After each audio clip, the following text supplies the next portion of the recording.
Hello শিক্ষার্থী বন্ধুরা, কেমন আছো তোমরা সবাই? অনেকদিন পর তোমাদের সাথে Rakib sir cation for HSC chemistry and biology গ্রুপে তোমাদের স্বাগতম জানাচ্ছি। সো আজকে আমি বাসার বাইরে ছিলাম। সো একটু আগে বাসায় ঢুকলাম। বাসায় ঢুকে যখন গ্রুপের মধ্যে যাব যে তোমাদের ক্লাস নিব ওই জিনিসটা বলার জন্য, সো ওই জিনিসটা বলতে গিয়ে আমি গ্রুপের মধ্যে নোটিস করলাম আজকে গ্রুপের মধ্যে 50K মেম্বার হয়ে গেছে। সো আমরা সবাই স্টুডেন্টরা আর আমরা সবাই মিলে রাকিব স্যারকে আমাদের সবার পক্ষ থেকে কি জানাবো, শুভেচ্ছা জানাবো। তো তোমরা সবাই ফার্স্ট অফ অল একটা কাজ করো, সেটা হচ্ছে আমার কথা ক্লিয়ার শোনা যাচ্ছে কিনা আর বোর্ড ক্লিয়ার দেখা যাচ্ছে কিনা একটু জানাও। তাহলে এরপর তোমাদের যে কাজটা হবে সেটা হচ্ছে যারা যারা রাইট নাও ক্লাসে আছো তোমরা কি করবা, আমি দেখতে পাচ্ছি 50 people are you on live. তোমরা একটু ফ্রেন্ডদেরকে মেনশন করে দাও যাতে করে সবাই চলে আসে। আর হচ্ছে তোমরা রাকিব স্যারকে একটু মেনশন করে কনগ্রেটস করো যে ওনার গ্রুপে 50K মেম্বার হয়ে গেছে। উনি হয়তো নিজেও খেয়াল করে নাই। সো আমিও রাকিব ভাইকে কনগ্রেটস জানাচ্ছি। কনগ্রাচুলেশনস রাকিব ভাই, আপনি আরও বেশি উন্নতি করুন জীবনে। আপনার গ্রুপে 50K মেম্বার হয়ে গেছে আজকে। সো আশা করি আপনি এই জিনিসটা নোটিস করবেন অ্যান্ড আমাদের সাথে সেলিব্রেট করবেন। ওকে, সো শিক্ষার্থী বন্ধুরা তোমরা একটু চলে আসো। আর হচ্ছে গিয়ে সব কিছু ক্লিয়ার আছে কিনা একটু জানাও, সব কিছু ক্লিয়ার আছে কিনা জানাও। তাহলে আমি আজকে আমাদের পর্ব 3 শুরু করে দিব, একটু জানাও। আর হচ্ছে রাকিব স্যারকে মেনশন করে তোমরা কনগ্রেটস করতে কিন্তু হইল না, হ্যাঁ। ওকে, আমি দেখতে পাচ্ছি 64 people are you on live. Jamil, আসসালামু আলাইকুম ভাইয়া। ওয়ালাইকুম আসসালাম জামিল। সুদীপ্ত কুমার দাস, নাদিয়া সুলতানা, সোহান, সুদীপ্ত, নাদিয়া, ওকে, তাপস, মেহেদি চলে আসছো। আমি আগন্তুক চলে আসছে আমার ক্লাসে। আচ্ছা, ওকে ওকে রাকিব স্যার মেবি 10 MS 21 ব্যাচের ক্লাস নিতেছে। ওকে, সমস্যা নাই, আশা করি ভাইয়া দেখতে পাবেন। ওকে, সো আচ্ছা আমরা তাহলে আর দেরি না করে ক্লাসটা শুরু করে দেই। সো আমরা গত ক্লাসের মধ্যে কি পড়েছিলাম, আমাদের মাঝখানে আমি বেশ কিছুদিন যাবত অসুস্থ ছিলাম, যার কারণে তোমাদের গ্রুপের মধ্যে ক্লাসগুলো এসে কন্টিনিউ করা পসিবল হয় নাই। সো আমি এখন মোটামুটি তোমাদের সবার দোয়ায় সুস্থ আছি। সো দ্যাটস ওয়াই চলে আসলাম সেমিকন্ডাক্টর পর্ব 3 নিয়ে। আর অনেকেই আমার কাছে জানতে চেয়েছো যে এই সেমিকন্ডাক্টরের এই চ্যাপ্টারটা তোমাদের এইচএসসি এক্সামের আগে শেষ হবে কিনা। তুমি একদম 100% শিওর থাকো যে সেমিকন্ডাক্টর চ্যাপ্টারটা আমি এইচএসসি এক্সামের আগে কি করে দিব, ফিনিশ করে দিব। ওকে, সো প্যারা নাই। তাহলে আজকে আমরা শুরু করব সেমিকন্ডাক্টর ইলেকট্রনিক্স পর্ব 3। ওকে, তাহলে আমরা ক্লাস শুরু করে দেই। হ্যাঁ, যারা যারা ক্লাসে আছো, আমার ডাস্টারটা কই গেল, যারা যারা ক্লাসে আছো তাদের কাজ হচ্ছে গ্রুপের মধ্যে ক্লাসটা শেয়ার করে দাও। একজন অ্যাটলিস্ট 2টা থেকে 3টা করে শেয়ার করে দাও। আর হচ্ছে তোমাদের ফ্রেন্ড যারা যারা আছে তাদেরকে একটু মেনশন করে দাও। অনেকেই হয়তো জানে না, অনেকেই হয়তো জানে না যে গ্রুপের মধ্যে আমি আবার ক্লাস শুরু করেছি। সো দ্যাটস ওয়াই তোমরা একটু মেনশন করে দাও। ওকে, সো আমরা তাহলে ক্লাসটা শুরু করে দেই। আচ্ছা, তাহলে আমরা গত প্রিভিয়াস ক্লাসগুলোতে দেখেছিলাম, আমরা শক্তি ব্যান্ড নিয়ে আলোচনা করেছিলাম, আমরা যোজন ব্যান্ড, পরিবহন ব্যান্ড, তারপর নিষিদ্ধ ব্যান্ড, এগুলো নিয়ে আলোচনা করেছিলাম। সেমিকন্ডাক্টর, কন্ডাক্টর আর ইনসুলেটর, অর্থাৎ পরিবাহী, অর্ধপরিবাহী এবং অপরিবাহী, এই 3টা জিনিসের ক্যারেক্টারিস্টিকগুলো নিয়ে আলোচনা করেছিলাম। পরম শূন্য তাপমাত্রায় কেন একটা সেমিকন্ডাক্টর তোমার অন্তরকের মতো কাজ করে ওই জিনিসগুলো ব্যাখ্যা করেছিলাম। এরপর হচ্ছে সেমিকন্ডাক্টরের পরিবাহিতা কখন বৃদ্ধি পায় এই জিনিসগুলো ব্যাখ্যা করেছিলাম। সো আজকে আমরা সেমিকন্ডাক্টরের গঠন দেখব, স্ট্রাকচার অফ এ সেমিকন্ডাক্টর। সবাই লিখো structure of semiconductor. Okay, so সবাই লিখো structure of semiconductor. Structure of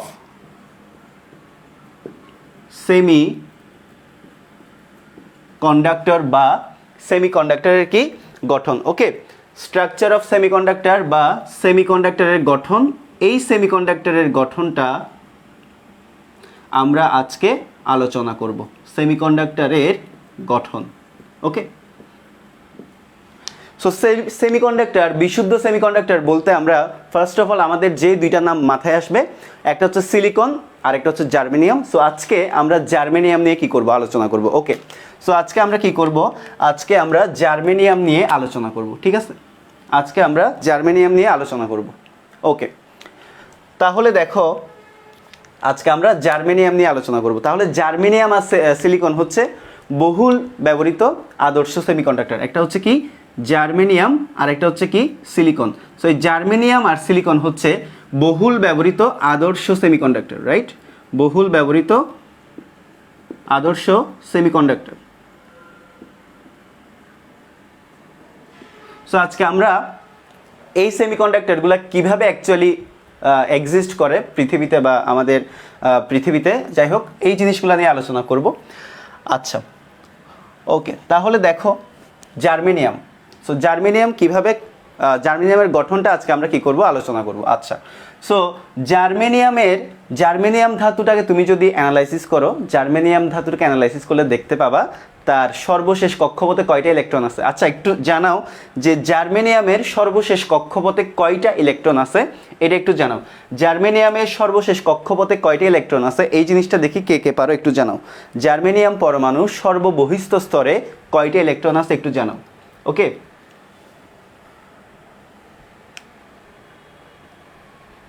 germanium পরমাণু সর্ববহিস্থ স্তরে কয়টা ইলেকট্রন আছে একটু জানাও। ওকে, জামিল মোহাম্মদ বস, ওকে, কারেক্ট আনসার করেছে 4টা। সো দেখো আমি যদি একটা জার্মেনিয়ামের পরমাণু চিন্তা করি, জার্মেনিয়াম পরমাণু সর্ববহিস্থ স্তরে 4টা ইলেকট্রন আছে। সো আমরা সবাই জানি সর্ববহিস্থ স্তরের ইলেকট্রনকে কি বলা হয়, যোজন ইলেকট্রন। দ্যাট মিনস জার্মেনিয়াম পরমাণু যোজ্যতা স্তরে কয়টা ইলেকট্রন রয়েছে, 4টা। তাহলে দেখো আমি সরাসরি জার্মেনিয়ামের যোজ্যতা স্তরে চলে যাই। তাহলে দেখো এইটা যদি একটা জার্মেনিয়াম পরমাণু হয়, দেখো এইটা যদি একটা জার্মেনিয়াম পরমাণু হয়, এটা ধরো একটা জার্মেনিয়াম পরমাণুর যোজ্যতা স্তর, রাইট? এটা হচ্ছে জার্মেনিয়াম পরমাণুর, এটা হচ্ছে ধরো জার্মেনিয়াম, এটা হচ্ছে জার্মেনিয়াম পরমাণুর যোজ্যতা স্তর। সো আমরা সবাই জানি জার্মেনিয়ামের যোজ্যতা স্তরে 4টা ইলেকট্রন থাকবে। কয়টা? 4টা। জার্মেনিয়াম পরমাণুর যোজ্যতা স্তর অর্থাৎ সর্ববহিস্থ স্তরে 4টে ইলেকট্রন থাকে। এখন তুমি একটা জিনিস চিন্তা করে দেখো, এই 4টে ইলেকট্রন কিন্তু মুক্ত ইলেকট্রন না। এই 4টে ইলেকট্রন মুক্ত ইলেকট্রন না, বিকজ এই 4টা ইলেকট্রন এমনিভাবে কাউকে দান করাও সম্ভব না, কাউকে কি করা, কারো থেকে বাকি 4টে ইলেকট্রন গ্রহণ করে অষ্টক ফিল আপ করা সম্ভব না। বাট এই পৃথিবীতে থাকা প্রত্যেকটা বস্তুকণা কি চাই, এই পৃথিবীতে থাকা প্রত্যেকটা বস্তুকণা চাই সে যাতে স্টেবল হতে পারে, অর্থাৎ সুস্থিত হতে পারে।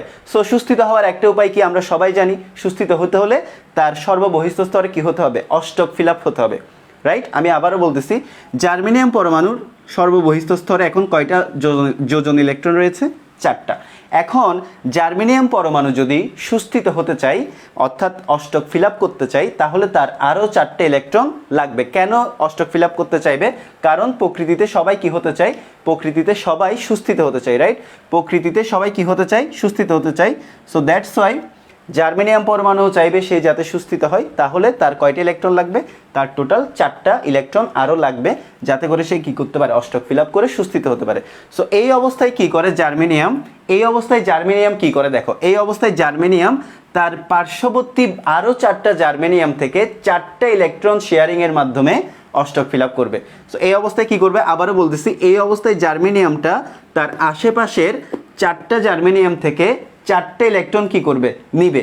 4টে ইলেকট্রন অ্যাকচুয়ালি পুরোপুরি গ্রহণ করে না, শেয়ারিংয়ের মাধ্যমে এই 4টে ইলেকট্রন সে পার্শ্ববর্তী 4টা জার্মেনিয়ামের সাথে শেয়ার করবে।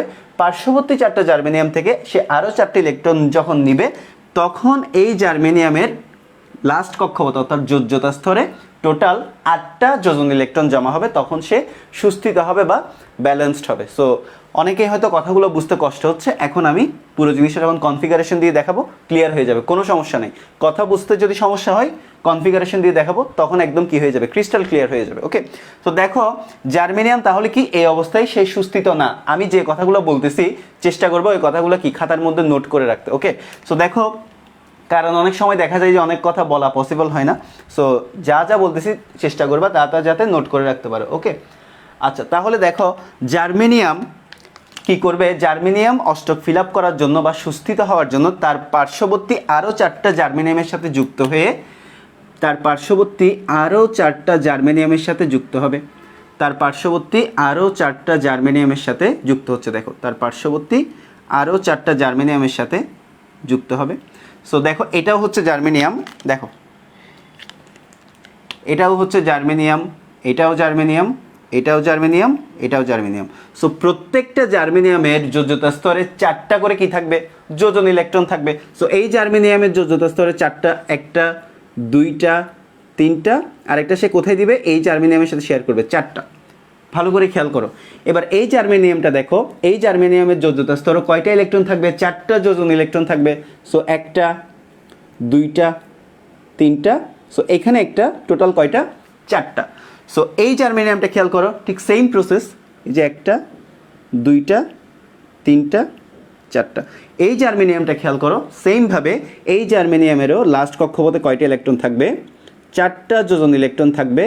দেখো তাহলে এই মাঝখানের মিডলের জার্মেনিয়ামটাকে খেয়াল করো, মিডলের জার্মেনিয়ামটাকে খেয়াল করো। আমি মিডলের জার্মেনিয়ামটার দিকে ফোকাস করার জন্য কি করলাম, আমি এটাকে ডিফারেন্ট কালার দিয়ে লিখলাম। সো মিডলের জার্মেনিয়ামটা খেয়াল করো, যখন এই 4টা জার্মেনিয়াম ছিল না তখন কিন্তু তার সর্বশেষ কক্ষপথে 4টা যোজন ইলেকট্রন ছিল, রাইট। যখন এই জার্মেনিয়ামগুলো ছিল না তখন এই জার্মেনিয়ামের সর্বশেষ কক্ষপথে 4টা যোজন ইলেকট্রন ছিল।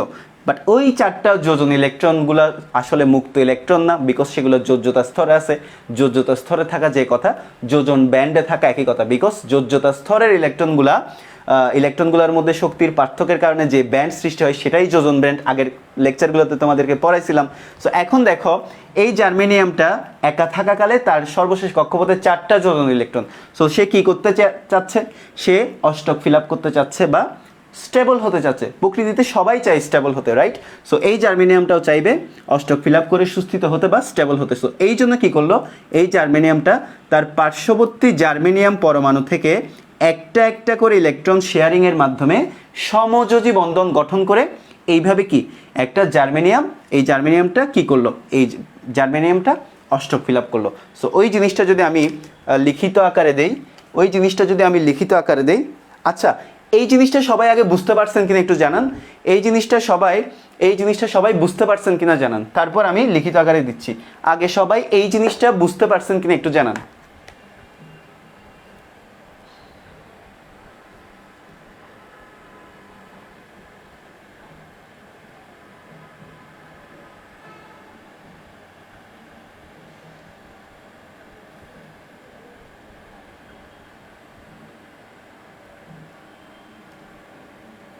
ওকে, আশা করি বুঝতে পারছো।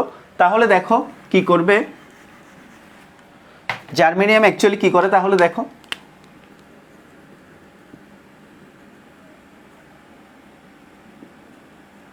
জার্মেনিয়াম পরমাণু একটি জার্মেনিয়াম পরমাণু তার আশেপাশের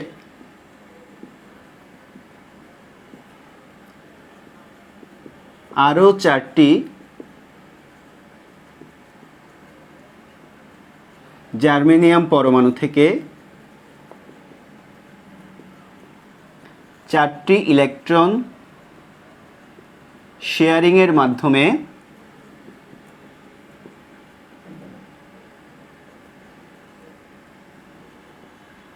অষ্টক পূর্ণ করে স্থিতিশীল হয়। সো এখন দেখো স্থিতিশীল হয়ে অফ না, বিকজ এই ক্যালাসে থাকা প্রত্যেকটা জার্মেনিয়াম পরমাণু তার আশেপাশের আরও 4টা জার্মেনিয়াম, এই জার্মেনিয়ামটা যে কাজটা করছে, এই জার্মেনিয়াম কি করলো, এই জার্মেনিয়ামটা তার পার্শ্ববর্তী 4টা জার্মেনিয়ামের সাথে কি গঠন করছে, কোভ্যালেন্ট বন্ড বা সমযোজী বন্ধন গঠন করছে, রাইট। সো এখানে কি কথাটা লিখছি যে একটা জার্মেনিয়াম পরমাণু তার আশেপাশের আরও 4টা জার্মেনিয়াম পরমাণু থেকে 4টে ইলেকট্রন শেয়ারিংয়ের মাধ্যমে, আচ্ছা এখানে মাঝখানে আরেকটা লাইন লিখো, সেটা হচ্ছে মাঝখানে আরেকটা লাইন লিখবা, এই লাইনটা হচ্ছে সমযোজী বন্ধন গঠনের মাধ্যমে, সমযোজী বন্ধন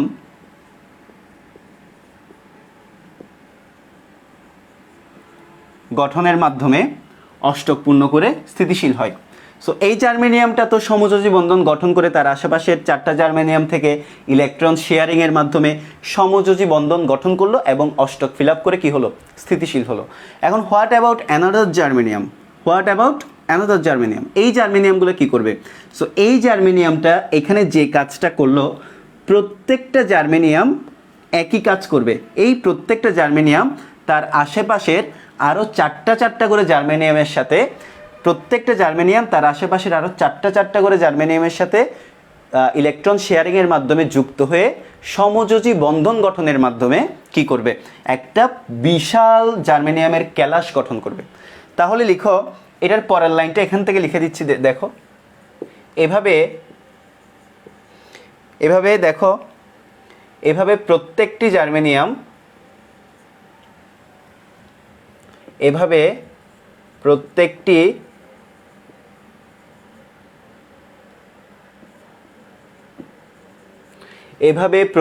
জার্মেনিয়াম তার আশেপাশের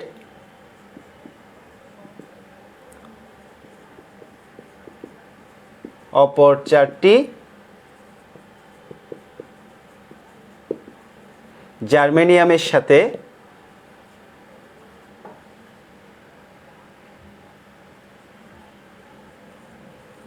সমযোজী বন্ধন গঠনের মাধ্যমে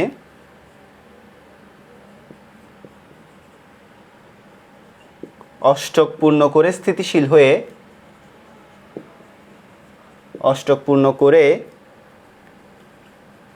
স্থিতিশীল হয়ে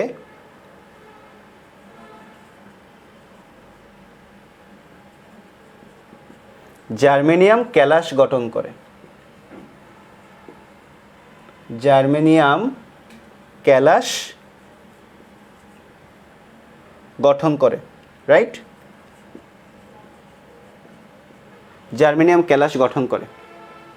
সো ঠিক আছে, তাহলে এই জিনিসটা সবাই বুঝতে পারছো কিনা জানো? তাহলে এইভাবে এই প্রত্যেকটা জার্মেনিয়াম তার আশেপাশের আরও 4টা জার্মেনিয়ামের সাথে যুক্ত হবে, যুক্ত হওয়ার পর একটা বিশাল আকারের কি গঠন করবে, বিশাল আকারের ক্যালাস গঠন করবে। বিশাল আকারের ক্যালাস গঠন করে এভাবে কি হয়ে যাবে, একটা বিশাল আকারের ক্যালাস গঠন করে এই জার্মেনিয়ামটা অবস্থান করে। সো অ্যাকচুয়ালি সেমিকন্ডাক্টর বলতে অ্যাকচুয়ালি তুমি যেটা বুঝবা সেটা হচ্ছে সেমিকন্ডাক্টর ক্যালাস। সেমিকন্ডাক্টর প্রকৃতিতে সেমিকন্ডাক্টর কখনো মুক্ত অবস্থায় থাকে না।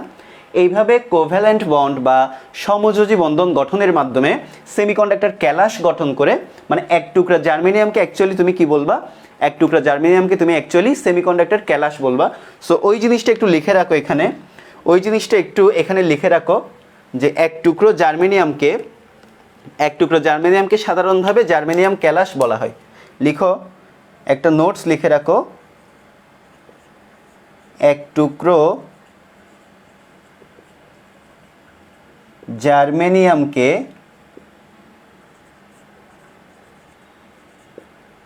সাধারণভাবে জার্মেনিয়াম ক্যালাস বলা হয়, জার্মেনিয়াম ক্যালাস বলা হয়। অর্থাৎ তাহলে আমরা কি বুঝতে পারলাম, প্রকৃতিতে জার্মেনিয়াম অ্যাকচুয়ালি মুক্ত অবস্থায় থাকে না। এইভাবে কোভ্যালেন্ট বন্ড বা সমযোজী বন্ধন গঠনের মাধ্যমে ইলেকট্রন শেয়ারিংয়ের মাধ্যমে প্রত্যেকটা জার্মেনিয়াম পরমাণু তার যোজ্যতা স্তরে অষ্টক ফিলাপের মাধ্যমে একটা ক্যালাস গঠন করে অবস্থান করে। সো দ্যাটস ওয়াই এক টুকরো জার্মেনিয়ামকে সাধারণভাবে কি বলা হয়, জার্মেনিয়াম বলা হয়। সো এই জিনিসটা সবাই বুঝতে পারছো কিনা জানো? এই লেকচারটা আগে পড়াইছিলেন? নো স্যার, এই লেকচারটা আগে পড়ানো হয় নাই। আগের মধ্যে পড়ানো হয়েছিল শক্তি ব্যান্ড পড়ানো হয়েছিল। তারপর হচ্ছে একটা জার্মেনিয়াম কখন পরম শূন্য তাপমাত্রায়, একটা সেমিকন্ডাক্টর কখন পরম শূন্য তাপমাত্রায় কিসের মতো, অন্তরকের মতো কাজ করে, কখন এটা একটা নিখুঁত পরিবাহী হবে। সো এই জিনিসগুলো শক্তি ব্যান্ড, যোজন ব্যান্ড, পরিবহন ব্যান্ড, নিষিদ্ধ ব্যান্ড, এই জিনিসগুলো নিয়ে আলোচনা হয়েছিল। So structure of semiconductor I think আলোচনা হয় নাই। সো এটাই হচ্ছে আলোচনা, আজকের আলোচনা এখান থেকে শুরু। ওকে, সো এক টুকরা জার্মেনিয়ামকে সাধারণভাবে জার্মেনিয়াম ক্যালাস বলা হয়। এটাই হচ্ছে actually basic structure of semiconductor. এইভাবে একইভাবে কি সিমিলারলি তোমার সিলিকনও কি একইভাবে কি করে, ক্যালাস গঠন করে। সো এখানে আরেকটা নোটস লিখে রাখো, এখানে আরেকটা জিনিস লিখে রাখো, সবাই বুঝতে পারছো কিনা একটু জানাইও, সবাই বুঝতে পারছো কিনা একটু জানাইও। আর একটা হচ্ছে আরেকটা লাইন লিখে রাখো, একইভাবে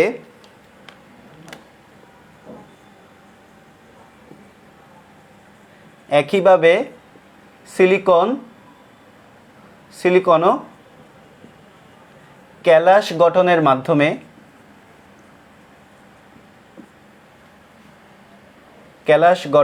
মাধ্যমে অবস্থান করে।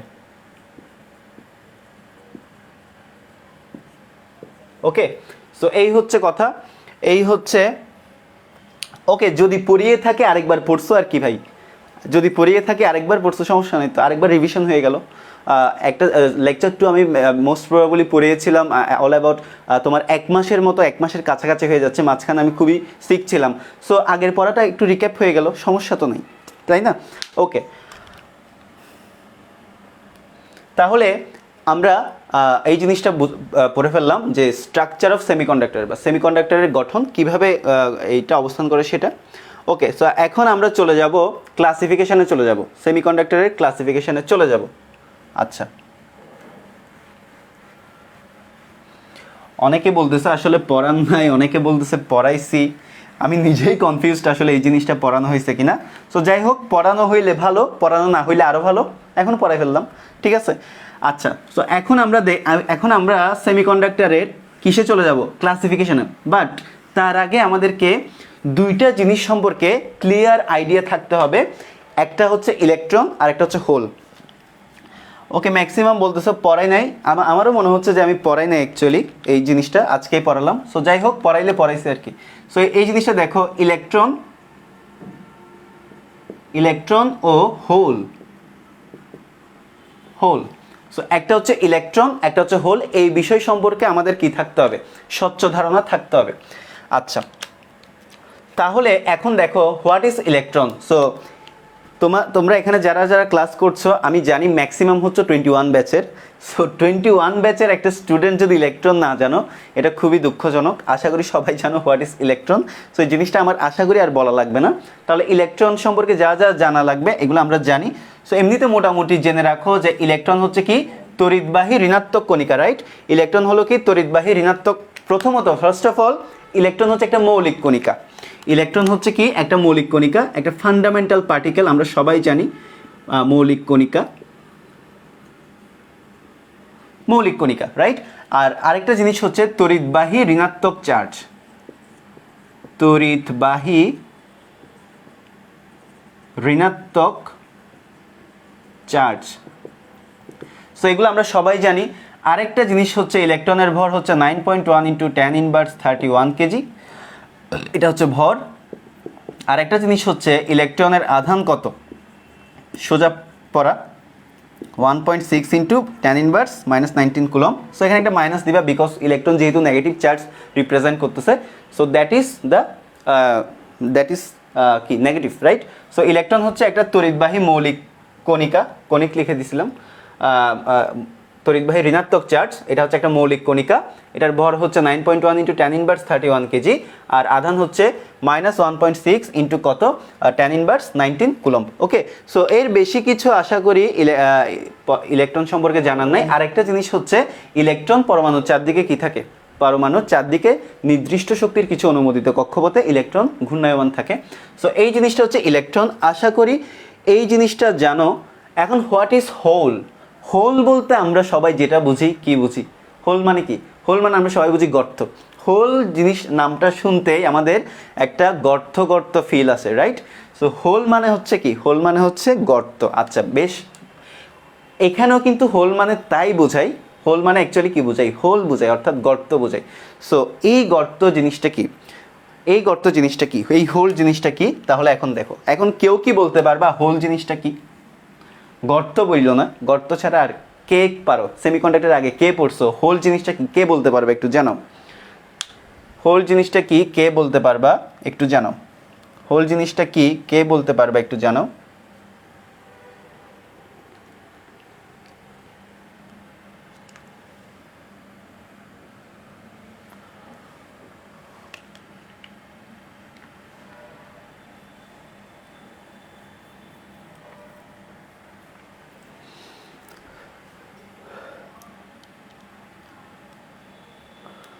প্রজ্ঞা কর্মকার বলছো প্রোটন সরাইয়া নিলে, না তোমারটা ভুল হয়েছে। ওকে, এইচএসসি ক্যান্ডিডেট ইলেকট্রন তো খালি ঘোরাঘুরি করে, তাহলে সে ছেলে নাকি মেয়ে? বিরাট কোয়েশ্চেন। সো আচ্ছা, তাহলে দেখো হোল জিনিসটা কি? হোল জিনিসটা হচ্ছে তুমি যখন একটা কঠিন পদার্থের ক্যালাস থেকে, কঠিন পদার্থের ক্যালাসে অনেকগুলো কি থাকে? পরমাণু থাকে। প্রত্যেকটা পরমাণুর নির্দিষ্ট শক্তির কিছু অনুমোদিত কক্ষপথে কিছু ইলেকট্রন ঘূর্ণায়মান থাকে।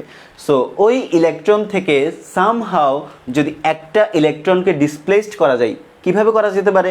তুমি যদি হায়ার এনার্জি প্রোভাইড করো অথবা হায়ার টেম্পারেচার প্রোভাইড করো, তাহলে একটা পরমাণুর ক্যালাস থেকে একটা ইলেকট্রনকে ডিসপ্লেসড করা সম্ভব, রাইট? আবারও বলতেছি, একটা কঠিন পদার্থের ক্যালাসের মধ্যে তো অনেকগুলো কঠিন পদার্থের অনেকগুলো পরমাণু, রাইট? একটা নির্দিষ্ট পরমাণু নিয়েই তো একটা কঠিন পদার্থের ক্যালাস গঠন হয়েছে, তাই না? সো এখন চিন্তা করে দেখো, প্রত্যেকটা পরমাণুর চারদিকে নির্দিষ্ট শক্তির কিছু অনুমোদিত কক্ষপথে নির্দিষ্ট পরিমাণ কিছু ইলেকট্রন কি করতেছে? রোটেট করতেছে, রাইট? সো এখন তুমি যদি সামহাও একটা ইলেকট্রনকে ওখান থেকে ডিসপ্লেসড করাও, ডিসপ্লেসড কীভাবে করাইতে পারো? তুমি উচ্চতর তাপমাত্রা প্রোভাইড করো অথবা বাহ্যিক কোনো ফোর্স অথবা বাহ্যিক কোনো এনার্জি প্রোভাইড করো, তো কী হয়ে যাবে তখন ইলেকট্রনটা পরমাণুর কক্ষপথ থেকে ডিসপ্লেসড হয়ে যাবে। এখন কথা হচ্ছে, তুমি যখন একটা ইলেকট্রনকে পরমাণুর কক্ষপথ থেকে ডিসপ্লেস করে দিবা, তখন যেখান থেকে তুমি ডিসপ্লেস করছো ওখানের মধ্যে একটা খালি জায়গা সৃষ্টি হবে না? ওখানের মধ্যে একটা খালি জায়গা সৃষ্টি হবে। সো ওই খালি জায়গাটা হচ্ছে কি? হোল। সো যারা বুঝতে যাদের সমস্যা হয়েছে তাদের জন্য কি কনফিগারেশন আঁকতেছি। ধরো এটা হচ্ছে একটা কঠিন পদার্থের কি ক্যালাস, এটা হচ্ছে একটা কি কঠিন পদার্থের ক্যালাস। এখানের মধ্যে ধরো অনেকগুলা পরমাণু আছে, অনেকগুলা কি আছে, অনেকগুলা। সো এই জিনিসটা একটু ডিফারেন্ট কালার দিয়ে দেখাই। এটা হচ্ছে একটা কঠিন পদার্থের ক্যালাস। এই ক্যালাসের মধ্যে ধরো আমি একটু জুম করে দেখাচ্ছি, পরমাণু বাস্তবে এত বড় হয় না, এত বিশাল হয় না, অত্যন্ত ক্ষুদ্র একটা কণিকা, আমরা সবাই জানি। সো দেখো, ধরো এটা একটা কঠিন পদার্থের ক্যালাস, ওকে? সো এগুলো হচ্ছে পরমাণু। সো পরমাণুর কেন্দ্রে থাকবে নিউক্লিয়াস, আর চারদিকে ঘূর্ণনরত অবস্থায় থাকবে কে? পরমাণুর কেন্দ্রে থাকবে নিউক্লিয়াস, আর চারদিকে ঘূর্ণনরত অবস্থায় কে থাকবে? ইলেকট্রন থাকবে। সো ইলেকট্রনগুলো হচ্ছে এইগুলা, এই যে এগুলো হচ্ছে কি ইলেকট্রন। সো আমি এখানে 4টা ইলেকট্রন দিলাম, হোয়াট এভার, এটা যেই পরমাণুই হোক ম্যাটার করতেছে না। আমাদের জাস্ট বেসিক জিনিসটা কি করতে হবে? বুঝতে হবে, তাই না? আমাদের কি করতে হবে? বেসিক জিনিসটা বুঝতে হবে, ওকে? তাহলে এখন দেখো, তুমি যদি সামহাও এখানে উচ্চতর তাপমাত্রা প্রোভাইড করো অথবা এক্সটার্নাল ফোর্স, তুমি যদি এই কঠিন পদার্থের ক্যালাসে এক্সটার্নাল ফোর্স যদি অ্যাপ্লাই করো, আইদার তুমি হায়ার টেম্পারেচার প্রোভাইড করবা অর তুমি এক্সটার্নাল ফোর্স প্রোভাইড করবা, তখন কি হবে? তখন এখানে থাকা ইলেকট্রনগুলো কি, এখানে থাকা ইলেকট্রনগুলো উত্তেজিত হবে, কম্পিত হবে, ইলেকট্রনগুলোর কি ছোটাছুটি বৃদ্ধি পাবে, একই সাথে পুরো কঠিন পদার্থটা কি হবে? কম্পিত হবে। সো তখন দেখা গেল এই পরমাণুতে সুনির্দিষ্ট প্যাটার্নে সজ্জিত থাকা ইলেকট্রনগুলা তার নিজের জায়গা থেকে কি, ধরো যে কোনো একটি ইলেকট্রন সরে গেছে, ধরো এই ইলেকট্রনটা তার প্যাটার্ন থেকে কি হয়ে গেছে? ডিসলোকেট হয়ে গেল। সো দেখো, এই ইলেকট্রনটা তার প্যাটার্ন থেকে কি হয়ে গেল? ডিসলোকেট হয়ে সে অন্যদিকে চলে গেল, ধরো এখানে চলে গেল অথবা যে কোনো দিকে চলে গেল অথবা ক্যালাসের অন্য জায়গায় চলে গেল।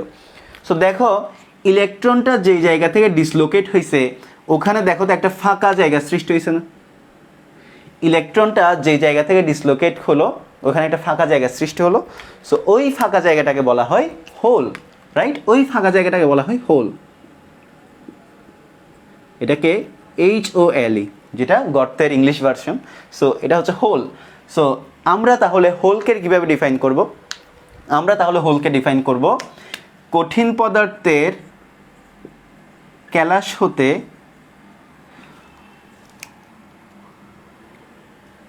আচ্ছা, আমি তোমাদের কমেন্টগুলো একটু দেখি।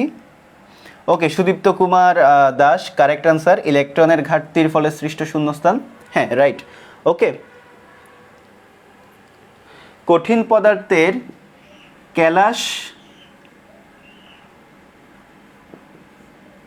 লেটিস হতে তাহলে তুমি কি করবা, কঠিন, এটা হচ্ছে একটা কঠিন পদার্থের ক্যালাস ল্যাটিস, রাইট? সো কঠিন পদার্থের ক্যালাস ল্যাটিস হতে যদি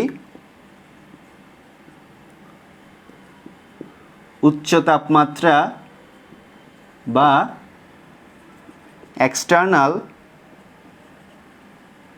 এক্সটার্নাল ফোর্স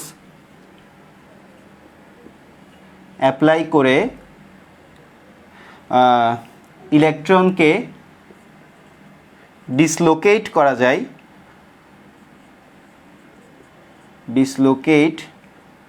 যায়। আচ্ছা, বাংলা লিখি, বাংলা, ঠিক আছে? অনেকে ডিসলোকেট বুঝবে না।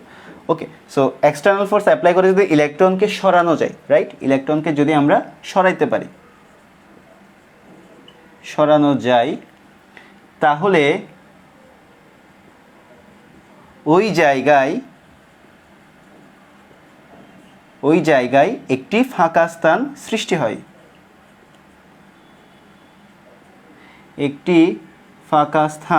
সৃষ্টি হয়।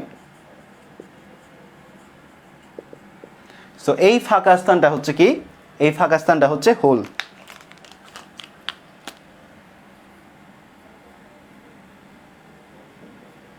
এই ফাঁকা স্থানটি হলো হোল।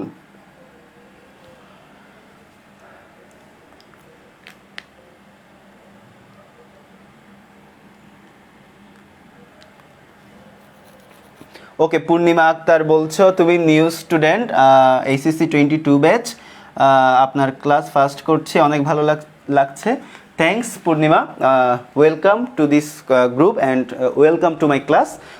আশা করি তোমাদের সবার শেষ পর্যন্ত, সবাই এই চ্যাপ্টার শেষ করা পর্যন্ত সবাই ক্লাসে অ্যাটেন্ডেন্ট থাকবা, আর হচ্ছে ক্লাস রেগুলারলি করে এই চ্যাপ্টারটা খুব ভালো করে শেষ করে নিবা। আমি প্রত্যেকটা জিনিস ডিটেইলে পড়িয়ে একদম লিখে দিচ্ছি, যাতে করে একদম সবাই বুঝো, সব লেভেলের স্টুডেন্টরা যাতে ক্লাসটা ভালো করে বুঝতে পারে। আমি কি করতেছি, পুরো সব জিনিসগুলো আমি কি বুঝাচ্ছি, প্লাস লিখে দিচ্ছি, যাতে কারো কি না হয়, কারো কোনো জিনিস বুঝতে সমস্যা না হয়। অনেক সময় মুখের কথা অনেকজনের বুঝতে সমস্যা হয়। সো যদি লিখে পড়াই, তো তখন কি হয়, তখন অ্যাকচুয়ালি কি প্রত্যেকটা জিনিস তুমি স্ট্রাকচার দেখতেছো, নিচে ব্যাখ্যাটা পাচ্ছ, তোমার একদম সব কিছু কী হয়ে যাচ্ছে, ক্লিয়ার হয়ে যাচ্ছে। সো দ্যাটস ওয়াই, সো এখানে লিখে এই ফাঁকা স্থানটি হলো হোল। ওকে, আশা করি সবাই বুঝতে পারছো, আশা করি সবার ক্লিয়ার। সো আমরা ইলেকট্রন আর হোলের ধারণাটা পেয়ে গেলাম। এখন আমরা সেমিকন্ডাক্টরের ক্লাসিফিকেশনে চলে যাব। এখন সবাই লিখো classification of semiconductor.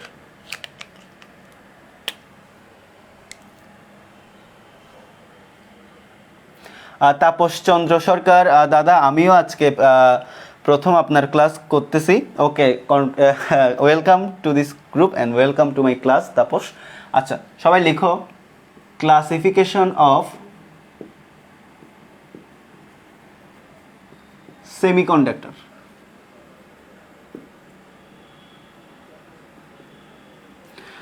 Okay, classification of semiconductor. So basically সেমিকন্ডাক্টরকে দুইটা ক্লাসে কি করা হয়, ক্লাসিফাইড করা হয়। সো বেসিক্যালি সেমিকন্ডাক্টরকে দুইটা ক্লাসে ক্লাসিফাইড করা হয়। একটা হচ্ছে, দেখো, একটা হচ্ছে তোমার ইন্ট্রিনসিক বা অন্তর্জাত সেমিকন্ডাক্টর, একটা হচ্ছে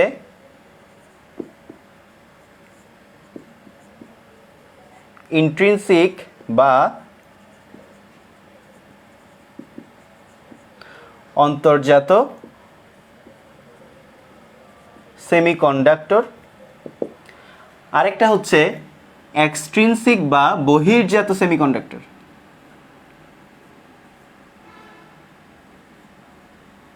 এক্সট্রিনসিক বা বহির্জাত সেমি কন্ডাক্টর। ওকে, তাহলে দেখো, একটা হচ্ছে এক্সট্রিনসিক বা অন্তর্জাত সেমিকন্ডাক্টর, আরেকটা হচ্ছে একটা হচ্ছে ইন্ট্রিনসিক বা অন্তর্জাত সেমিকন্ডাক্টর, আর একটা হচ্ছে এক্সট্রিনসিক বা বহির্জাত সেমিকন্ডাক্টর। এখন ইন্ট্রিনসিক সেমিকন্ডাক্টর কোনগুলো, এক্সট্রিনসিক সেমিকন্ডাক্টর কোনগুলো, সোজা কথাই তুমি মাথায় রাখবা যে সেমিকন্ডাক্টরগুলো বিশুদ্ধ, যে সকল সেমিকন্ডাক্টর বিশুদ্ধ, যেগুলোর মধ্যে কোনো ভেজাল মিশানো হয় না, ওইগুলো হচ্ছে সোজা কথাই ইন্ট্রিনসিক বা অন্তর্জাত সেমিকন্ডাক্টর।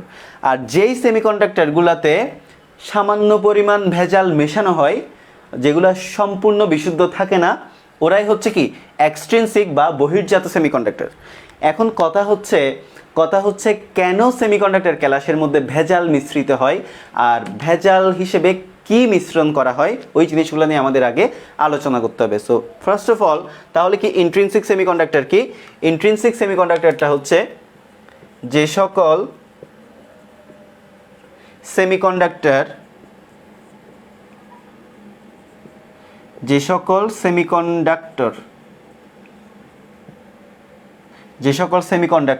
প্রকৃতিতে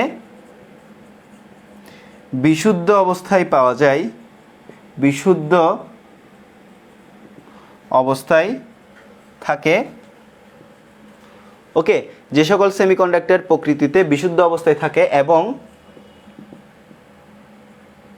যাদের সাথে কোনো অপদ্রব্য মিশ্রিত, অপদ্রব্য মানে হচ্ছে ভেজাল, ওকে, অপদ্রব্য যাদের সাথে কোনো অপদ্রব্য মিশ্রিত করা হয় না,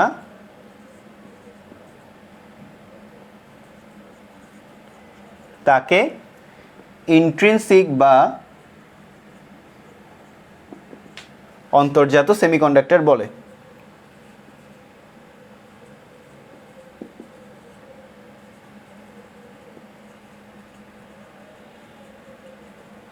ইন্ট্রিনসিক বা অন্তর্জাত সেমিকন্ডাক্টর বলে, অর্থাৎ যে সকল সেমিকন্ডাক্টর প্রকৃতিতে মুক্ত অবস্থায় থাকবে, যাদের সাথে কোনো ভেজাল মিশানো হবে না, তাদেরকে কি বলা হয়? তাদেরকে ইন্ট্রিনসিক বা অন্তর্জাত সেমিকন্ডাক্টর বলা হয়। ওকে, তাদেরকে ইন্ট্রিনসিক বা অন্তর্জাত সেমিকন্ডাক্টর বলা হয়। এখন তোমরা বলো এই ইন্ট্রিনসিক বা অন্তর্জাত সেমিকন্ডাক্টরের বৈশিষ্ট্যগুলো কি কি? উদাহরণগুলো কি কি? মানে ইন্ট্রিনসিক বা অন্তর্জাত সেমিকন্ডাক্টরের বৈশিষ্ট্যগুলো কি কি? উদাহরণগুলো কি কি? হাফসা ইয়াসমিন ভাইয়া এগুলো পড়াইছেন গত ক্লাসে বৈশিষ্ট্য সহ? আমার মনে হয় না এগুলো পড়াইছি। কি বলো তোমরা? এই জিনিসগুলো তো আগে পড়ানো হয় নাই, ইম্পসিবল। এই জিনিসগুলো আগে কখন পড়াবো? এই জিনিসগুলো পড়ানো হয় নাই। ওকে,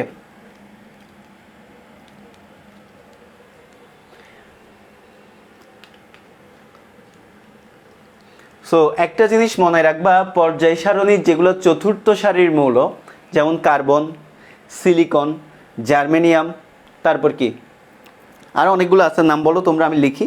সো উদাহরণ হচ্ছে কি পর্যায় সারণীর, লিখো তাহলে। অন্তর্জাত সেমিকন্ডাক্টর বা ইন্ট্রিনসিক সেমিকন্ডাক্টরের উদাহরণ কি? পর্যায় সারণীর চতুর্থ সারির মৌল, পর্যায় সারণীর চতুর্থ সারির মৌল। ঠিক আছে, তাহলে অন্তর্জাত সেমিকন্ডাক্টর কারা? পর্যায় সারণীর চতুর্থ পর্যায়ের মৌল। যেমন উদাহরণগুলো লিখো, যেমন কার্বন, এটা হচ্ছে কি কার্বন, এরপর সিলিকন, তারপর হচ্ছে তোমার জার্মেনিয়াম, মানে এগুলো বিশুদ্ধ, এগুলোতে কোনো ভেজাল মিশানো হয় না।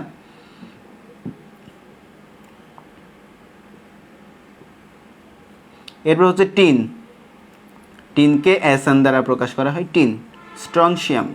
ওকে, সো এগুলাই হচ্ছে বেসিক্যালি ইন্ট্রিনসিক বা অন্তর্জাত সেমিকন্ডাক্টর, যেগুলোতে তুমি কোনো অপদ্রব্য মেশাবা না। ঠিক আছে, তাহলে এক্সট্রিনসিক বা বহির্জাত সেমিকন্ডাক্টর কারা? যাদের সাথে তুমি কি মেশাবা? অপদ্রব্য মেশাবা। সো সিম্পলি লিখে রাখো এখানে, যাদের সাথে যে সকল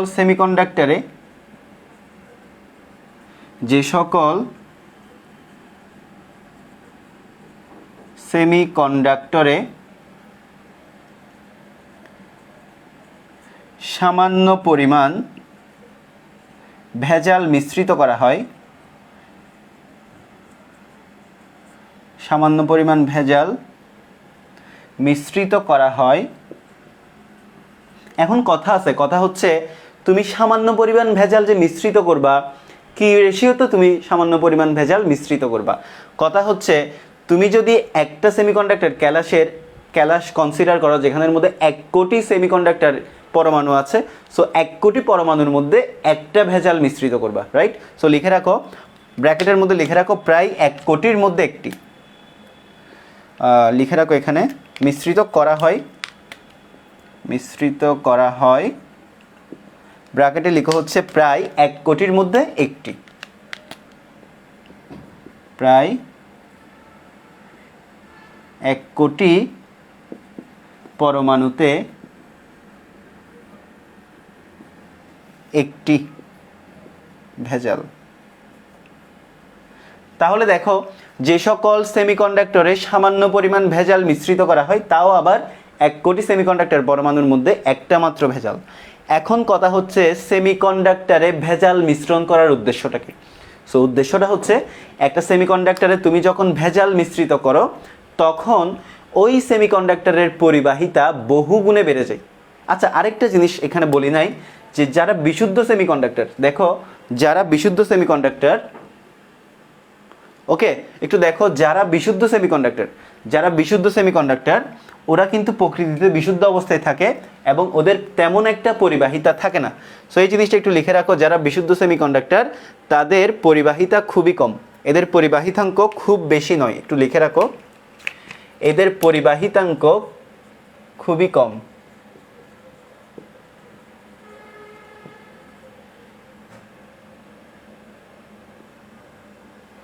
এদের পরিবাহিতাঙ্ক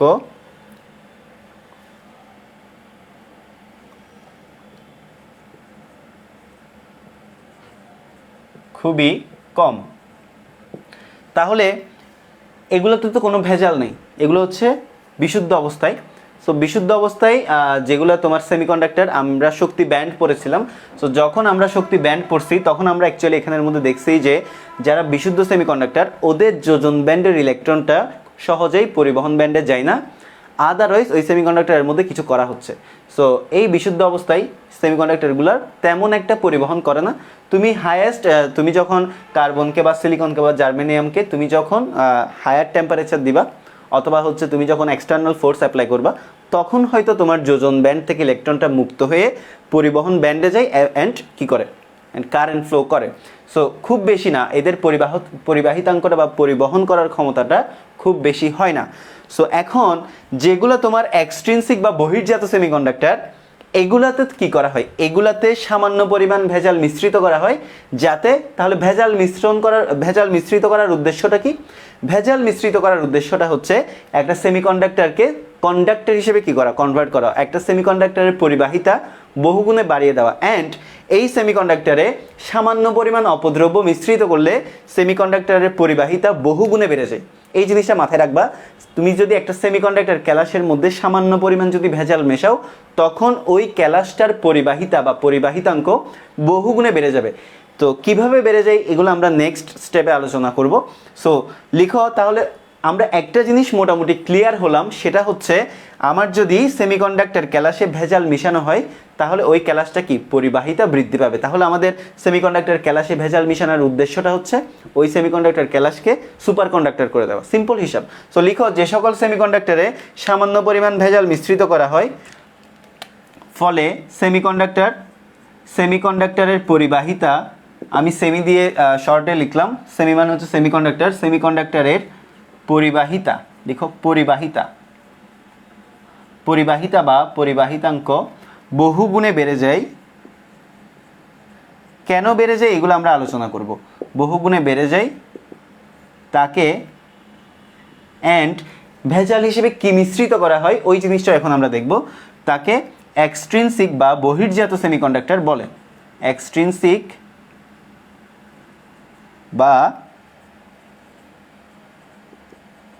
বহির্জাত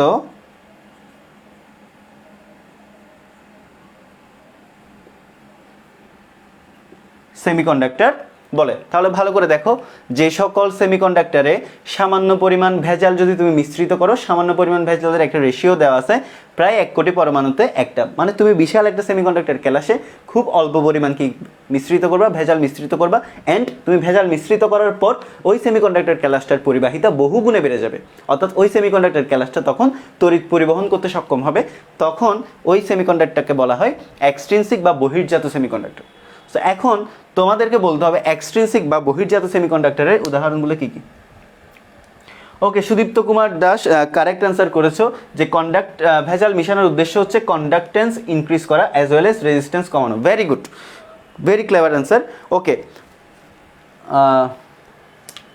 ভেজাল মেশালে পরিবাহিতা বাড়ে কেন, ওই প্রসেসটাই তো পড়াবো, ওই প্রসেসগুলোই পড়াবো, একটু ওয়েট করতে হবে। সো এক্সট্রিনসিক সেমিকন্ডাক্টর হচ্ছে এটা। আপাতত এই জিনিসগুলো বুঝতে পারছো কিনা জানাও। আচ্ছা, এক্সট্রিনসিক সেমিকন্ডাক্টরের কিন্তু উদাহরণগুলো দেওয়া হয় নাই, সো উদাহরণগুলো দিব, উদাহরণগুলো একটু পরেই দিচ্ছি, উদাহরণগুলো একটু পরেই দিচ্ছি। আপাতত এতটুকু পর্যন্ত সবার ক্লিয়ার কিনা একটু জানাও, এতটুকু পর্যন্ত সবার ক্লিয়ার কিনা জানাও, এতটুকু পর্যন্ত সবার ক্লিয়ার কিনা একটু জানাও, ঠিক আছে?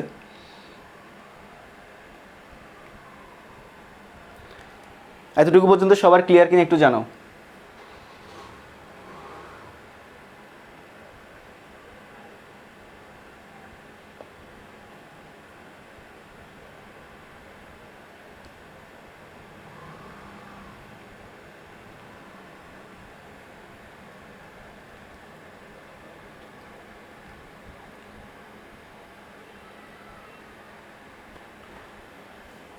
আশা করি তোমরা সবাই বুঝতে পেরেছো, আশা করি তোমরা সবাই বুঝতে পেরেছো। ওকে, সো এখন এই যে সেমিকন্ডাক্টরে ভেজাল যে মিশাবো, এটা একটা প্রসেস না? সেমিকন্ডাক্টরে ভেজাল মেশানো হচ্ছে একটা প্রসেস। সো সেমিকন্ডাক্টরে ভেজাল মেশানোর প্রসেসকে বলা হয় ডোপায়ন বা ডোপিং করা। সো লিখে রাখো, যেই প্রক্রিয়ায়, লিখো লিখো, যেই প্রক্রিয়ায় সেমিকন্ডাক্টরে ভেজাল মেশানো হয়,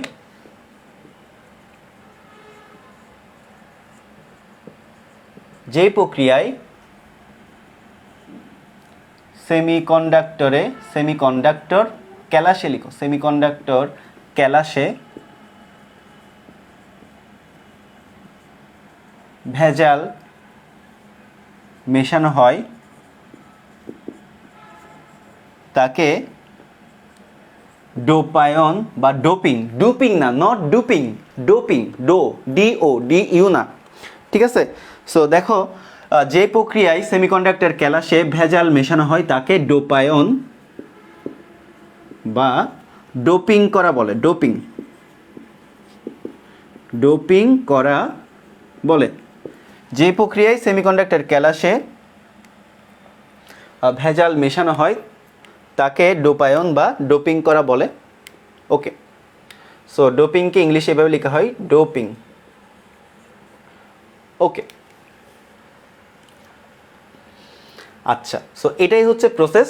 এখন ভেজাল মিশানো হয় দুই প্রসেসে, একটা হচ্ছে পর্যায় সারণীর তৃতীয় পর্যায়ের মৌল যোগ করে, আরেকটা হচ্ছে পর্যায় সারণীর পঞ্চম পর্যায়ের মৌল বা পঞ্চম সারির মৌল যোগ করে। সো ভেজাল মেশানোর প্রসেস, দেখো ভেজাল মেশানোর প্রসেস, প্রসেস ওয়ান হচ্ছে কি?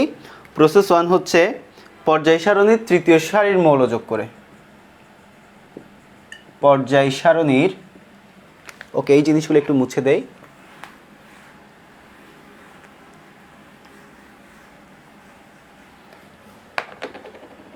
পর্যায় সারণীর কোন পর্যায়ের মৌল? তৃতীয় সারির বা তৃতীয় পর্যায়ের তৃতীয় সারির মৌল যোগ করে, এটা হচ্ছে প্রসেস ওয়ান। কিসের প্রসেস? ভেজাল মেশানোর প্রসেস।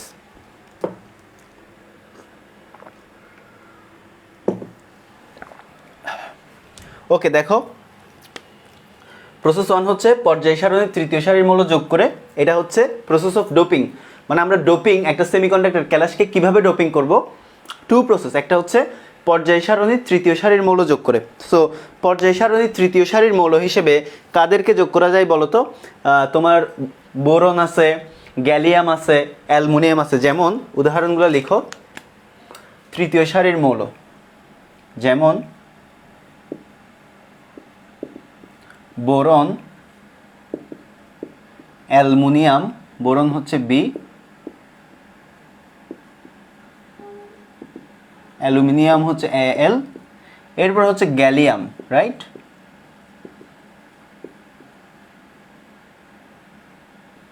জি, ওকে, গ্যালিয়াম। সো এই জিনিসগুলো অ্যাড করে আমরা কি করতে পারি? আরও একটা হতে পারে তোমার ইন্ডিয়াম হতে পারে, ইন্ডিয়াম,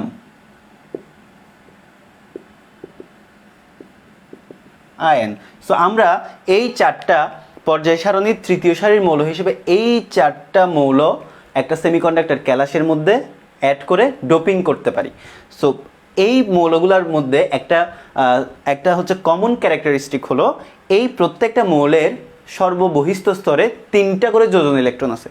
সো যেগুলো তৃতীয় সারির মৌল বা তৃতীয় পর্যায়ের মৌল তাদের সর্ববহিস্থ কক্ষপথে কয়টা করে? 3টা করে যোজন ইলেকট্রন আছে। সো প্রত্যেকটা মৌলের সর্ববহিস্থ কক্ষে লিখো, সর্ববহিস্থ কক্ষে 3টি যোজন ইলেকট্রন রয়েছে। সর্ববহিস্থ কক্ষে 3টি যোজন ইলেকট্রন রয়েছে। সো এটা হচ্ছে প্রসেস 1। সো কিভাবে এই প্রসেস 1-এর মধ্যে কিভাবে তুমি একটা সেমিকন্ডাক্টর ক্যালাসের মধ্যে এই মৌলগুলো মেশালে সেমিকন্ডাক্টরের পরিবাহিতা বৃদ্ধি পায়, ওই জিনিসটা পড়াবো একটু পর। সো প্রসেস 2 হচ্ছে, লিখো, প্রসেস 2 হচ্ছে পর্যায় সারণীর পঞ্চম সারির মৌল যোগ করে। তৃতীয় সারির মৌল হচ্ছে ত্রিযোজী, রাইট? তৃতীয় সারির মৌল বা ত্রিযোজী মৌল। আরেকটা হচ্ছে পর্যায় সারণীর পঞ্চম সারির মৌল যোগ করে। সো যেগুলো পঞ্চম সারির মৌল ওরা হচ্ছে পঞ্চযোজী, রাইট? যেগুলো পঞ্চম সারির মৌল ওরা পঞ্চযোজী। পঞ্চযোজী মানে হলো এই পঞ্চম সারির মৌলগুলার সর্ববহিস্থ কক্ষপথে 5টা করে কি থাকবে? যোজন ইলেকট্রন থাকবে। তো লিখো, এরা হচ্ছে পঞ্চযোজী মৌল। এরা হচ্ছে কি ধরনের মৌল? পঞ্চযোজী মৌল, পঞ্চযোজী মৌল। সো আমরা এই দুইটা প্রসেসে কি করতে পারি?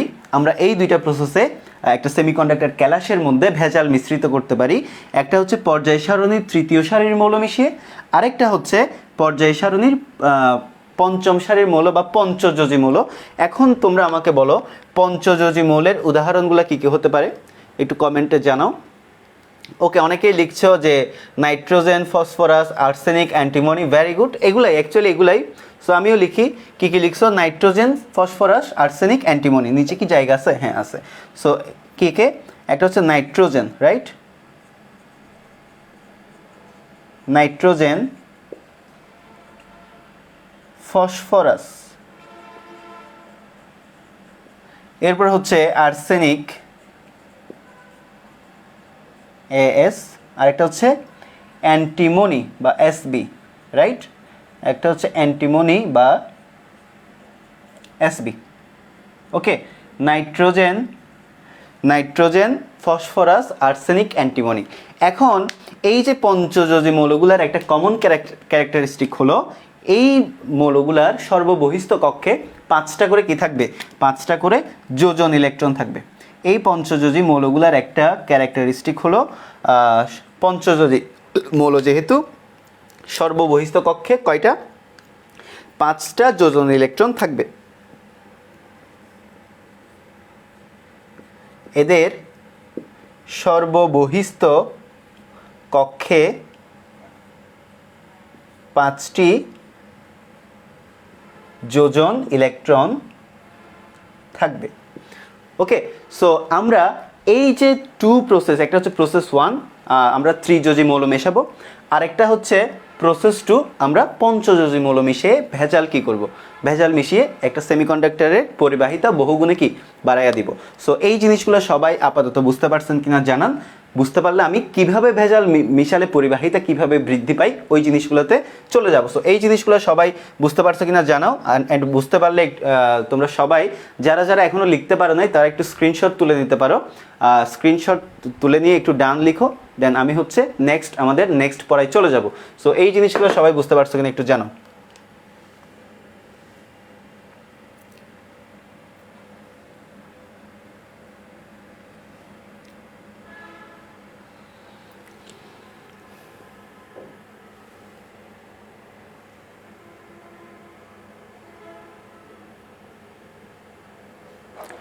আশা করি তোমরা সবাই বুঝতে পারছো।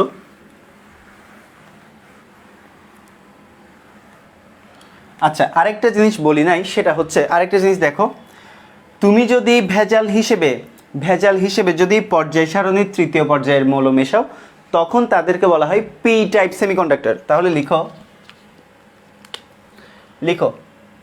ভেজাল হিসেবে ত্রিযোজী মৌল মেশানো হলে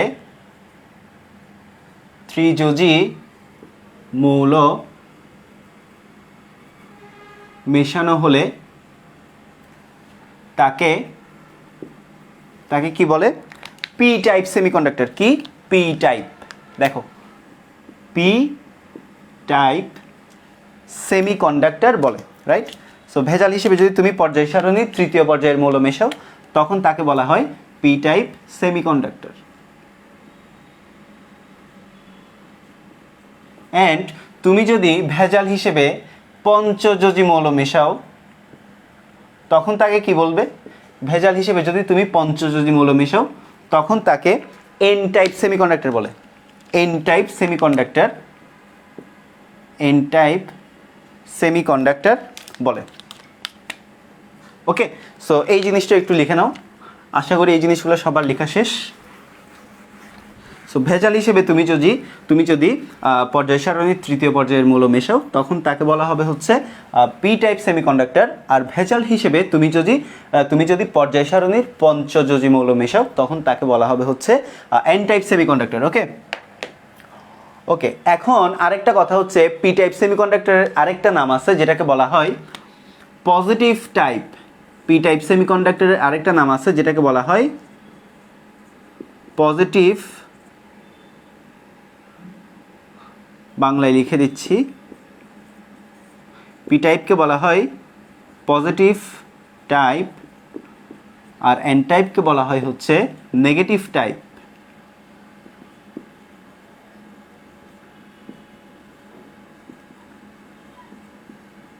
নেগেটিভ, একটা হচ্ছে পজিটিভ টাইপ আর একটা হচ্ছে নেগেটিভ টাইপ। ওকে,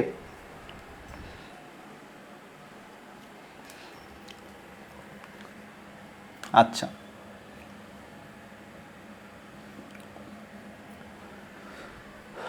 সো আজকের ক্লাসটা আমি দেখতে পাচ্ছি লাইভের মধ্যে উপস্থিতি খুবই কম, মাত্র 31 পিপল লাইভ 50,000-এর গ্রুপে। এটা খুবই হতাশাজনক। সো আজকের ক্লাসটা আমি এখানেই শেষ করব, বিকজ লাইভের মধ্যে অডিয়েন্স যদি না থাকে তাহলে হচ্ছে ক্লাস নেওয়াটা হচ্ছে কি খুবই কষ্টকর। সো তোমরা নেক্সট ক্লাস থেকে ট্রাই করবা যাতে কি লাইভের মধ্যে সর্বোচ্চ সংখ্যক উপস্থিতি থাকো। এই চ্যাপ্টারটা খুবই গুরুত্বপূর্ণ। তোমরা লাইভের উপস্থিতির উপর ডিপেন্ড করতেছে ক্লাসগুলা কতটুকু আমি কন্টিনিউ করব। সো আশা করছি তোমরা লাইভে সর্বোচ্চ পরিমাণ উপস্থিতি থাকবা।